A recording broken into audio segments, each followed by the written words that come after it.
Hello दोस्तों, कैसे हैं? मैं आपका अभितांशु अपने शाह क्लास में आप सभी का स्वागत करता हूं। चलिए आज हम लोग नोटों वाला सवाल देखेंगे कि अक्सर ये एग्जाम में आता है कि फला व्यक्ति ने फला बैंक में गया और इतने रुपए निकाल लिया और जिसमें से उसने कैशियर से बोला कि मुझे 50 और 100 की नोट ही देना। तो यहाँ पे पूछता है कि नोटों की संख्या कितनी होगी। ऐसा ही सवाल है आपके एनसीईआरटी के क्लास 10th में 3 एनसीईआरटी में ही होगा। हाँ, एनसीईआरटी में ही है 3.3 का। ये मीना वाला क्वेश्चन है, वो नोट वाला ही सवाल है। चलिए उसको देखते हैं। देखिए, इसको बताने से पहले दोस्तों एक बात बोलूंगा कि अगर आप चैनल पे पहली बार आ रहे हैं, अगर ये जो वीडियो है पहली बार आपके पास पहुंच रहा है, तो इसको प्लीज सब्सक्राइब कीजिए और फिर इस पर अपना लाइक कमेंट कीजिए कि हाँ, जो भी इसमें आपको लगता है कि हाँ सर, यहाँ पे ये वाला फिर समझा दीजिए, यहाँ पे ये वाला फिर समझा दीजिए, मैं उसको रिपीट कर दूंगा दोबारा से, या फिर आप दोबारा भी देख सकते हैं, उसमें क्या बात है।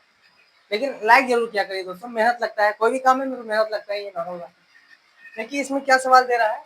Meena went to a bank to withdraw. Withdraw का मतलब पैसा निकालने गई, कितना? 2000 रुपए। सी आज द कैशियर, वो कैशियर से बोली, पूछी कि टू गिव मी हर, कि वो मुझे देंगे कितना, क्या देंगे? 50 रुपए का नोट और 100 रुपए का नोट देंगे। ठीक है, जो भी 2000 का पैसा आप दे रहे हैं वो मुझे 50 और 100 की नोट दीजिएगा। क्लियर है? अब मीना गॉट 25 नोट्स। अब कैसे मान गया होगा, तो मीना को टोटल 25 नोट्स दे दिया गिन के, भाई लीजिए 25 नोट्स है। लेकिन उसमें ये नहीं पता है कि उसमें 100 के कितने नोट्स है, 50 के कितने नोट्स हैं। अब यहाँ पे बोला find the number of notes जो 50 और 100 के हैं। चलिए सबसे पहले देखिए इसमें क्या करते हैं। सबसे पहले हम लोग इसमें करेंगे, सॉल्यूशन देंगे। लेट अस, जो नंबर ऑफ नोट्स है, नंबर ऑफ नोट्स है, मैंने मान लिया कि x 50 के जो नोट्स हैं वो x रुपीज है, मतलब x नोट्स है, और जो 100 के नोट्स है y नोट्स है।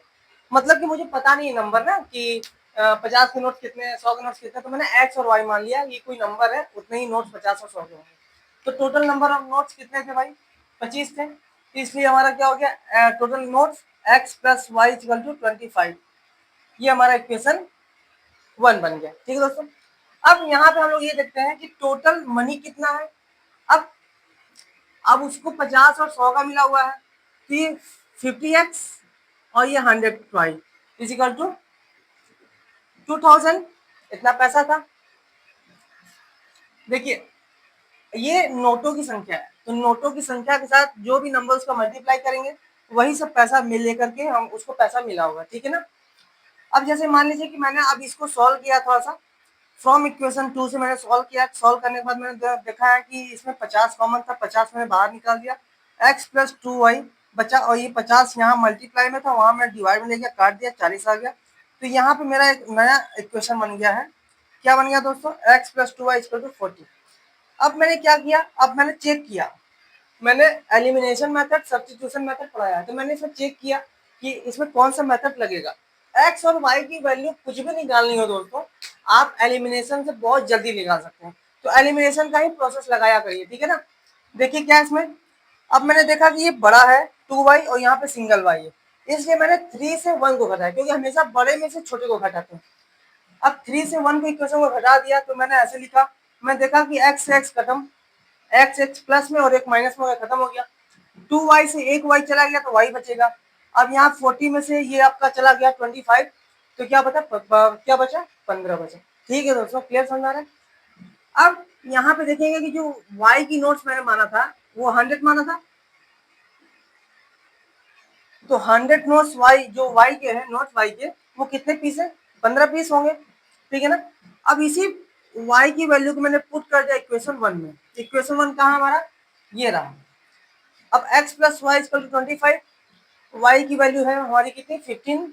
अब फिर y उधर गया तो क्या हो जाएगा? माइनस हो जाएगा, तो x की वैल्यू हमारी आ गई यहाँ पे 10 पीस। मतलब x का क्या था? x का जो नंबर था वो 50 नंबर के नोट से, जो कि वो कितने हो गए हैं? 10 पीस। अब यहाँ पे जो 100 की नोट्स थे वो कितने हैं? 15 पीस। जो 50 की नोट्स है वो कितने हैं? 10 पीस। अब मान लीजिए कि मुझे पता नहीं कि मेरा सही आंसर है या गलत आंसर है, तो मुझे कैसे पता चलेगा? तो ये जो इक्वेशन आपका ये है 2, फ्रॉम इक्वेशन 2 से मैंने देखा कि ये बराबर ये दिया है, ये तो फिक्स है, निकला हुआ 2000। एलएचओ से प्रूफ कर लेते हैं, 50 इंटू एक्स और प्लस 100 इंटू वाई। एक्स की वैल्यू 10, 15 की वैल्यू 15, सॉरी वाई की वैल्यू 15 है। मैंने रख दिया, मल्टीप्लाई किया, ये 500 आया, ये 1500 आया, इन दोनों को जोड़ दिया 2000, जो कि हमारा प्रूफ हो गया कि एक्स की जो नोट है वो 10 पीस है और जो वाई की नोट है वो 15 पीस है। वाई की नोट कौन सी है? 100 वाली, और एक्स की नोट कौन सी है? 50 वाली। होप समझ में आया होगा। मिलते हैं नेक्स्ट वीडियो में, जस्ट उसके बाद वाला सवाल देखेंगे। तब तक के लिए बाय, अपना ध्यान रखिएगा, चैनल को जरूर सब्सक्राइब कीजिएगा। बाय।